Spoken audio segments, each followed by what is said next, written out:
Selamat berjumpa kembali dalam layanan audio Sahabat Perjalanan. Hari ini adalah hari Senin 28 April 2025. Tema renungan saat teduh kita dengan judul Suara Hati yang Bersaksi. Firman Tuhan terambil dalam Roma 9 ayat yang pertama sampai dengan keempat. Aku mengatakan kebenaran dalam Kristus, aku tidak berdusta. Suara hatiku turut bersaksi dalam Roh Kudus bahwa aku sangat berduka cita dan selalu bersedih. Bahkan aku mau terkutuk dan terpisah dari Kristus demi saudara-saudaraku, kaum sebangsaku secara jasmani.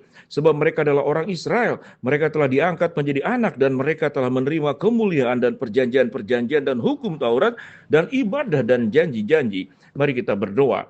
Bapa yang di dalam surga, terima kasih Kau memberikan banyak anugerah dalam kehidupan kami. Salah satunya adalah suara hati sebagaimana yang diberitakan di dalam kitab Roma yang kami baca. Dalam nama Tuhan Yesus kami berdoa. Amin. Shalom sahabat seperjalanan yang dikasihi Tuhan. Kalau kita berbicara tentang suara hati, maka kita belajar dari semenjak kecil, itu mengaitnya dengan hati nurani yang kita pahami.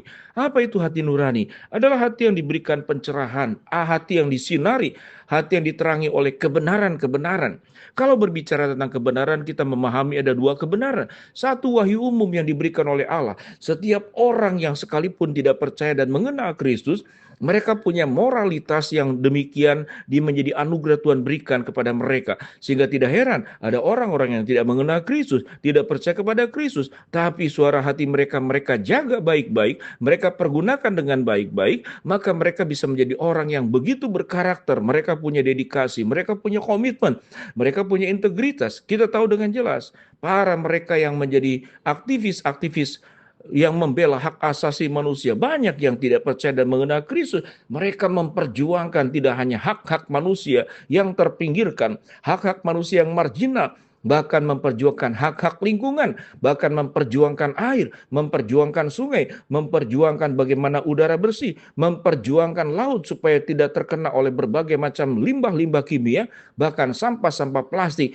Mereka berjuang membela juga akan hak-hak binatang-binatang yang langka dan dilindungi. Luar biasa bagaimana mereka bisa memperjuangkan semuanya itu, karena mereka punya suara hati yang dianugerahkan oleh Allah kepada seluruh umat manusia, dan mereka menggunakan suara hati dengan baik. Bagaimana dengan kita sebagai orang yang sudah percaya dan mengenal Kristus? Siogianya kita harus menjadi lebih baik dari mereka. Mengapa? Karena kita punya suara hati dari anugerah umum, tapi kita juga punya suara hati yang sudah diterangi oleh Roh Kudus.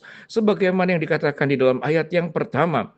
Apa Paulus berkata? Aku mengatakan kebenaran dalam Kristus, aku tidak berdusta. Suara hatiku bersaksi dalam Roh Kudus. Kita tahu siapa Paulus. Paulus adalah pribadi yang jahat.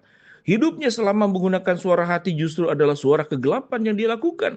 Dia berjuang bagaimana bisa membinasakan para pengikut-pengikut Kristus, para pengikut-pengikut yang berada di jalan lurus yang catatan dalam Alkitab disebutkan seperti demikian. Tetapi setelah diubahkan oleh Allah suara hatinya, yang merupakan anugerah dari Allah, kemudian ada dikatakan suara hatiku turut bersaksi dalam Roh Kudus, maka suara hatinya benar-benar tidak hanya memperjuangkan tentang hak-hak manusia, tapi memperjuangkan manusia agar mendapatkan keselamatan. Ayat 3 dikatakan, bahkan aku terkutuk dan terpisah dari Kristus demi saudara-saudaraku, kaum sebangsaku secara jasmani. Kita tahu dengan jelas, Paulus adalah orang Yahudi dan dia juga warga negara Roma. Dia punya sebuah panggilan bagaimana memperjuangkan kaum sebangsaku. Ayat keempat dikatakan, sebab mereka adalah orang Israel, mereka telah diangkat menjadi anak, dan mereka telah menerima kemuliaan dan perjanjian-perjanjian dan hukum Taurat, dan ibadah dan janji-janji. Begitu spesial bangsa Israel. Apa yang dikatakan?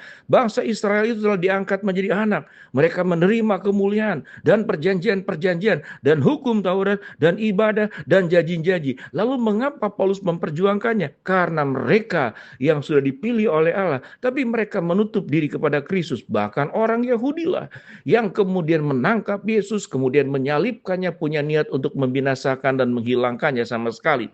Ini sebuah ironi yang luar biasa. Bagaimana mungkin mereka yang sudah diterangi memiliki suara hati dan hati mereka, dan mereka menjadi bangsa yang dipilih oleh Allah, Roh Kudus diberikan kepada mereka, tetapi mereka justru menyalibkan Tuhan dan juru selamat mereka. Pada titik ini kita belajar bahwa keputusan untuk mengambil sebuah sikap hidup ada di dalam diri manusia.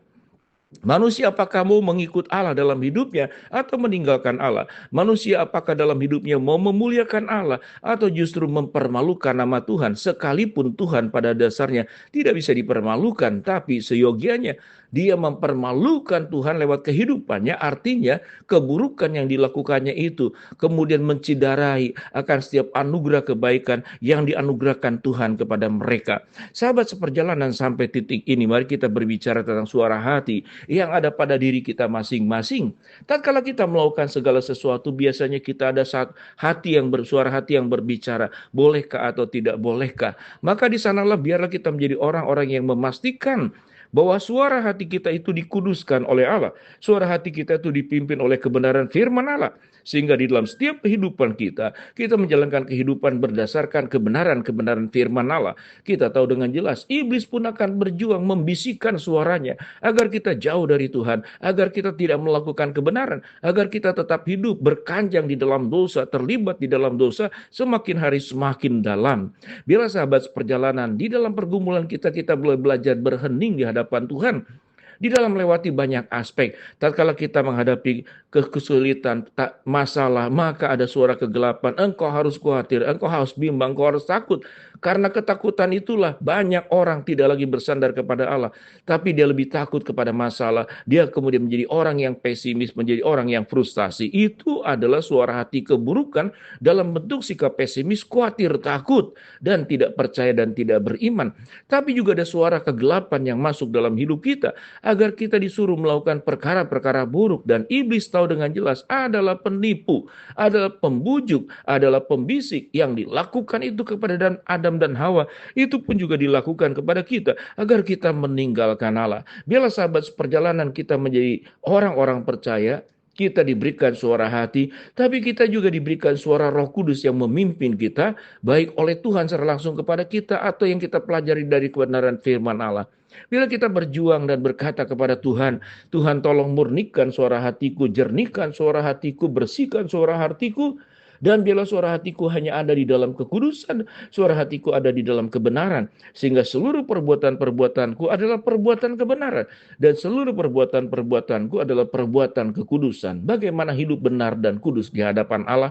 Biarlah suara hati yang dianugerahkan oleh Allah kita lakukan dengan baik, dan suara Roh Kudus yang kita punyai sesungguhnya menyempurnakan ketidaksempurnaan suara hati kita. Namun pada akhirnya keputusan ada pada di tangan kita. Apakah kita mau mendengar suara Tuhan atau suara diri sendiri yang kemudian dipengaruhi oleh suara kegelapan? Seseorang yang mendengarkan suara Tuhan dan suara hati yang sudah diperbaharui, dia akan menjadi orang-orang yang hidup dalam kebenaran, berumah tangga dengan baik, berelasi dengan baik, kemudian menjadi orang setia, menjadi orang yang bertanggung jawab, orang yang punya kelembutan, orang yang tidak terjerat ke dalam emosi-emosi negatif, kemarahan, iri hati, benci, keserakahan. Semua dosa itu ditinggalkan. Mengapa? Karena suara hati yang kita miliki sudah dimurnikan oleh Roh Kudus, dan ketetapan itu ada pada keputusan kita. Apakah free will, kehendak bebas yang kita miliki, kita gunakan dengan baik atau kita gunakan dengan menyimpang? Berapa besar suara hati yang ada pada dirimu yang engkau serahkan kepada Allah sehingga engkau taat hidup dalam kebenaran, tidak di dalam keburukan. Murnikanlah suara hatimu, biarlah engkau punya suara hati yang sudah dipenuhi oleh suara Roh Kudus. Mari kita berdoa. Bapa dalam surga, terima kasih buat kebenaran firman yang kami pelajari. Hamba mau berdoa buat sahabat seperjalanan yang sakit, Tuhan jamah sembuhkan. Sahabat seperjalanan yang sedang menghadapi masalah, Tuhan bukakan jalan. Sahabat seperjalanan yang sedang berdoa mengharapkan sesuatu, Tuhan kabulkan dengan cara dan waktu Tuhan yang terbaik. Di dalam nama Tuhan Yesus kami berdoa. Amin. Shalom. Tuhan memberkati kita semua.